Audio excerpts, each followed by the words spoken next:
They thought she'd fail. They expected her to break, but what she did next, no one saw coming. The room was silent. 100 people staring, engineers, execs, reporters, waiting to see her fall.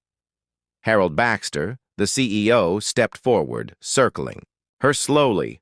"So, Miss Carter," he said with a grin, "you think you can fix what my best teams couldn't?" Alana Carter stood still. No badge, no title, no suit, just a denim jacket and steady eyes. Next to the GX 900, a $15 million disaster, broken beyond hope. "I didn't say I could fix it. I said I know what's wrong." The crowd laughed, muffled at first, then louder.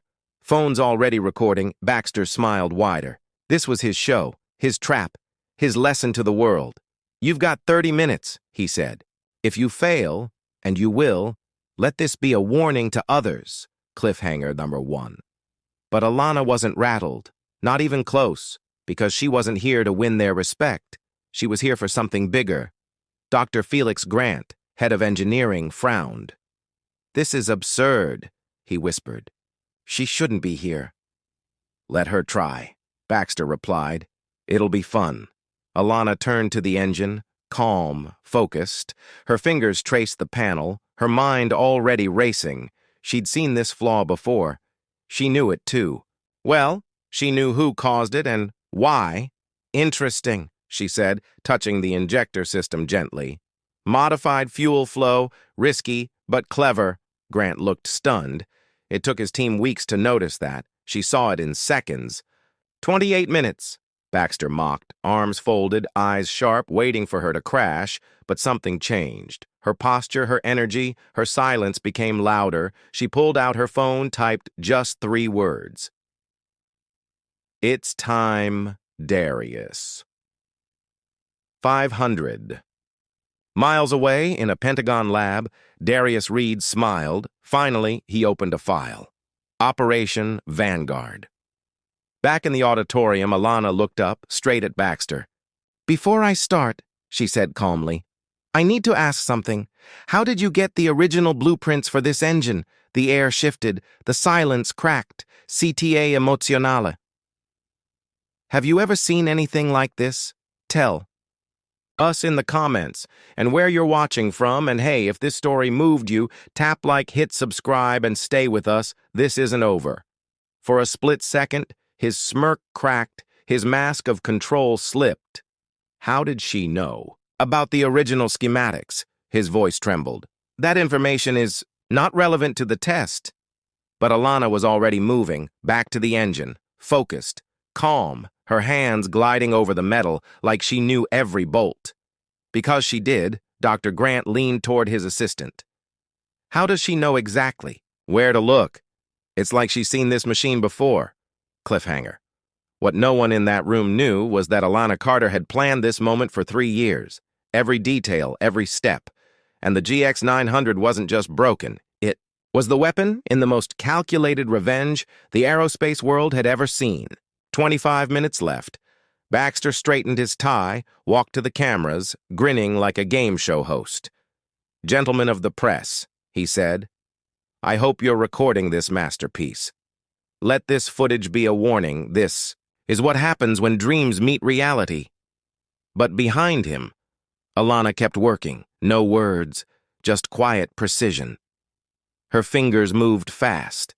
Eyes locked on the engine. Within 10 minutes, she had uncovered 3 critical faults, cliffhanger flaws that took his Stanford team weeks to even suspect. "How is she doing this?" whispered Grant's assistant. "This isn't beginner's luck." "Maybe it is," Grant muttered, but his voice was uneasy. His eyes betrayed doubt. Meanwhile, 100 miles away, inside a secure military office, Darius was already executing the second phase. With Level 5 clearance, he unlocked Project Vanguard. The investigation he and Alana had started in secret 3 years ago. "Colonel," he said, "I need your attention now. I have proof. Industrial espionage, classified military tech used at Orion." Back in the auditorium, Baxter laughed, louder and louder, facing the crowd. "Look at her hands, she's shaking," he scoffed. "Cliffhanger." That's what happens when someone unqualified touches real technology. But Alana's hands weren't shaking from fear. They were performing microscopic calibrations, adjusting the combustion system down to the micrometer, because what she found wasn't just a flaw, it was evidence, real, undeniable, markings, hidden. Codes, the kind used in classified tech 3 years earlier. Alana had seen something strange, specks inside a patent filed by Orion cliffhanger. They were familiar, too familiar. They were hers, fragments of her old NASA project, the one shut down after a supposed security breach. She started, digging, quietly, cautiously, building contacts, tracking filings, connecting dots. Darius, still inside NASA, became her inside man. One night, during a covert call, he'd whispered, "The whole system is rotten. They're stealing military research, selling it to friendly corporations, and cashing in on government contracts. Cliffhanger." And now it was all about to come out. "It's a perfect cycle of corruption," Alana once said with a cold smile. "Then let's break it." Back in the auditorium, Baxter was too confident. "Should we get her an instruction manual?" He joked. "Maybe start with Physics 101. The audience chuckled, but not everyone. Some engineers stopped laughing. They watched her hands, her movements. She wasn't guessing. She moved like someone who had built that engine herself. Grant's skin prickled. She detached a delicate part with a gesture he had seen once years ago in a NASA lab. It was performed by Dr. Alana Carter right before she vanished from the public eye. "Impossible," he whispered. "She can't be." 20 minutes left. Baxter's phone buzzed. He looked down and froze. A message from the Department of Defense. "Mr. Baxter, Orion Dynamics is now under federal investigation for suspected espionage. Agents will arrive in 30 minutes. The poisse color drained from his face. He looked at Alana. She had stopped working. She was smiling, but not with her eyes. "Problem, Mr. Baxter?" she asked, calm and steady. This is a trap," he gasped. His arrogance was gone. Alana turned. "Back to the engine." "No trap," she said. "I told you who I am, someone who can find the problem in your engine." She paused, locking eyes with him. "What I didn't tell you," she added, "is why." "I can find it." Dr. Grant stepped forward, his voice shaking. "You're her. You're Dr. Alana Carter, the one who disappeared after Project Meridian." The Bois auditorium went still. No more laughter. No more spectacle, just silence, and smartphones recording something very different. Alana smiled for the first time since she had walked in. "Bingo, Dr. Grant.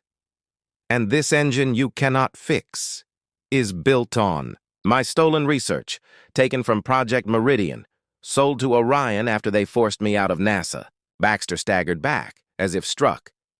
"That's not possible," he stammered. "We bought that tech from Northrop. They got it from Lockheed, who licensed it from Daniel Grant." He pointed to the chief engineer, whose face was pale. Alana turned, to him slowly. "Dirty money," she said, passed from one hand to the next, until it landed here. The crowd erupted, gasps, whispers, disbelief. Baxter tried to speak, but his voice cracked. "These are just accusations. You can't prove anything." Alana stopped working again.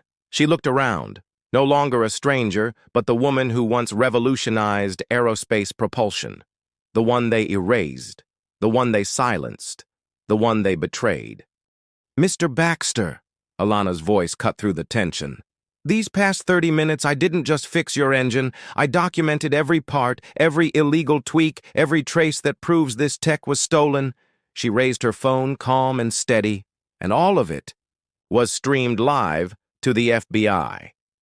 For a moment, everyone in that room remembered how they had laughed at her clothes, her presence, her skin, thinking they were watching another woman being taught her limits. But those hands, they weren't shaking from fear. They were the hands of someone who had turned 3 years of silence into a weapon forged in humiliation, refined in pain, and unleashed in perfect timing.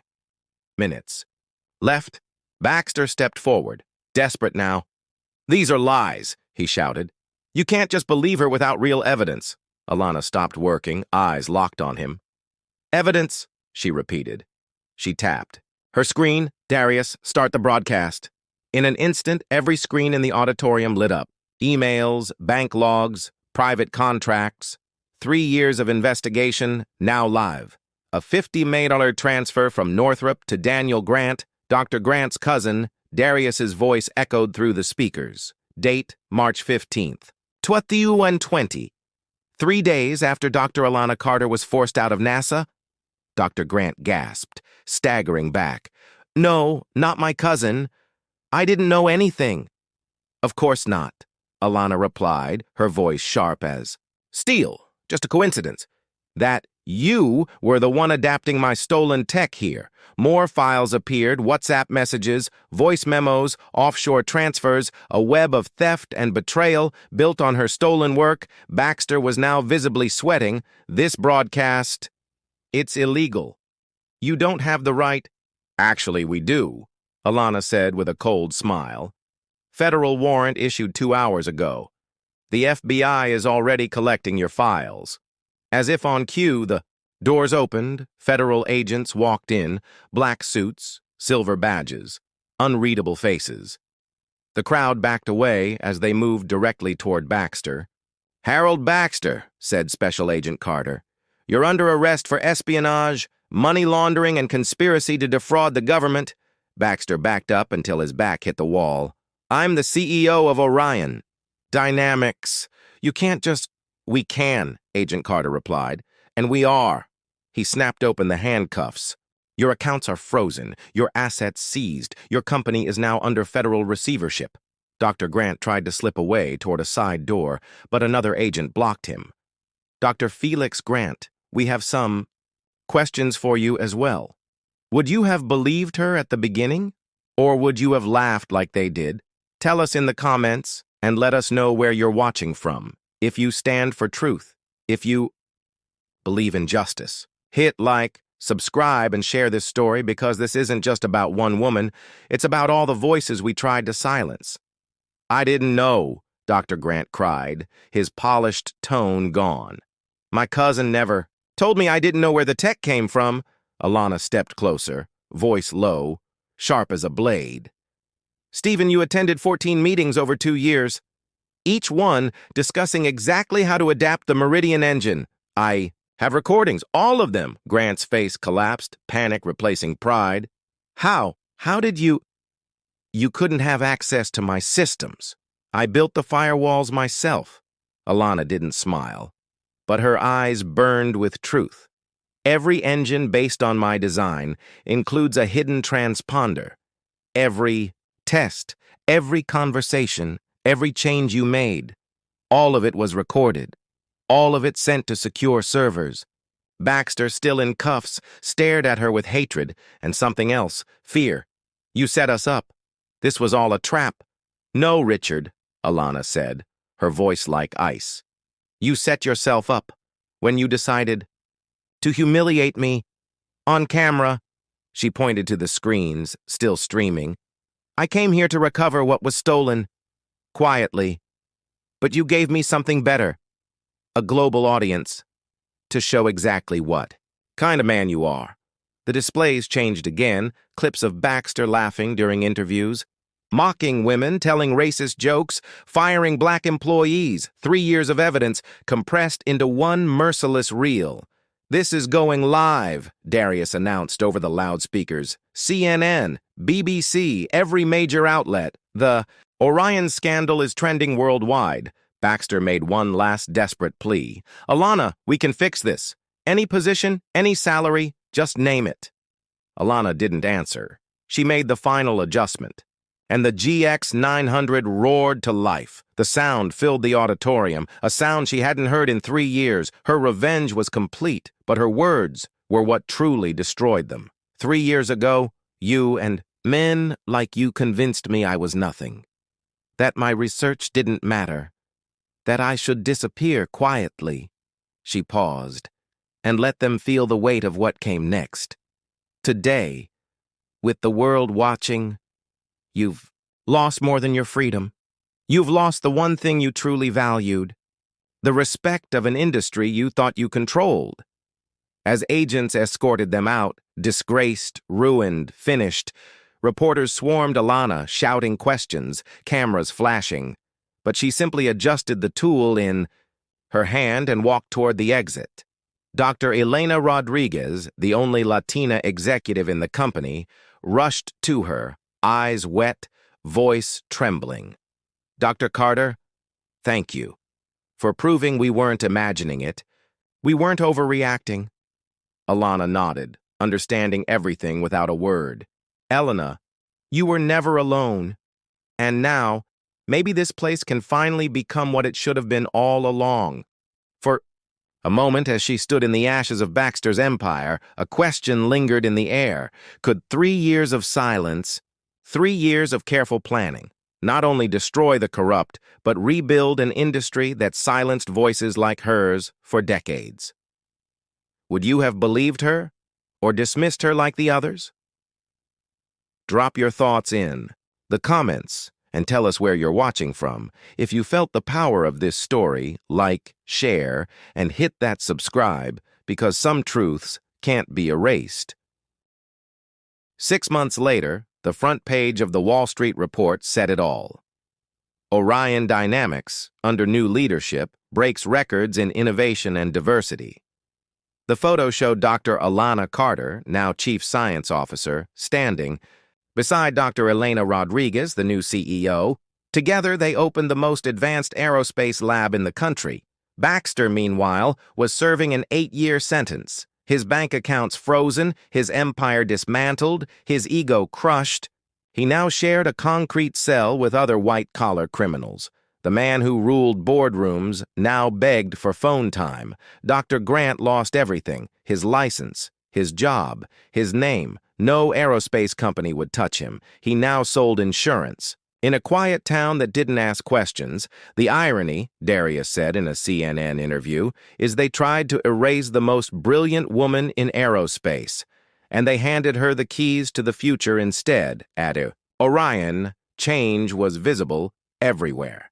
The company once known for exclusion, now led by inclusion. Black employees made up 40% of the staff. Half of leadership roles were held by women.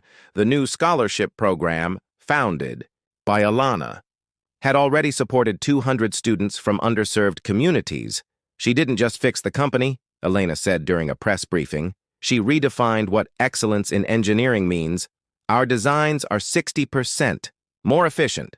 Costs are down 40%. Our reputation is stronger than ever. The GX900, now renamed the Phoenix series, became the new industry standard. Orders came in from every continent. Orion became the fastest-growing aerospace firm in America."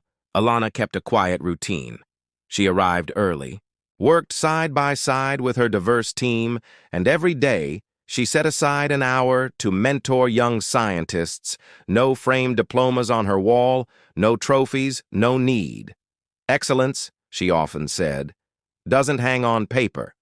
It's measured in results." During a guest lecture at MIT, she faced a packed room of future engineers. "The best revenge," she said, "isn't destroying the people who tried to break you. It's building something so extraordinary they spend the rest of their lives realizing they tried to stop greatness." The room exploded in applause. Many stood up. Some wiped tears, because finally they saw someone who understood, someone who proved it can be done. That same week, Daniel Grant, her ex, the one who started it all, tried to reach her. He was facing lawsuits in multiple states. He wanted to talk. Her response came through lawyers, just one line: "The past is over. Focus on the future." If this story inspired you, let the world know. Drop a comment, hit like, and share it with someone who needs to hear it. And remember, greatness doesn't ask for permission. It rises when no one sees it coming. Dr. Elena Rodriguez often stood silently at the edge of the lab, watching Alana work, and every time she thought the same thing: how a man's attempt to humiliate one woman ended up saving an entire company. "Sometimes," she said quietly to Darius, "predators pick the wrong prey, and when that happens, the hunter becomes the hunted." Alana's story had inspired thousands, women. In science, students from forgotten towns, brilliant minds silenced by doubt. Books were written, documentaries filmed. Universities launched scholarships in her name, but for her, the greatest victory was simple: to work in peace, to be surrounded by people who valued talent over titles, over skin color, over gender. In his cell, Baxter had little access to news, but sometimes he caught glimpses: a headline, a name, a celebration, each one a dagger to what was left of his pride. The woman he tried to erase now ran the empire he had lost. Every headline, a reminder that his arrogance had destroyed more than a career. It had erased his legacy. "Dignity," Alana once said during a televised interview, "is something no one can take from you. They can steal your research, mock your voice, doubt your worth. But if you know who you are and what you carry inside, eventually truth rises." 3 years of silence turned into decades of respect. The girl who once dreamed of flying among the stars had found something even greater: the power to help others chase their own impossible dreams. If this story moved you, if it reminded you of the strength you carry, subscribe to the channel and share it with someone who needs to remember that talent always shines, even when the world tries to snuff out its light.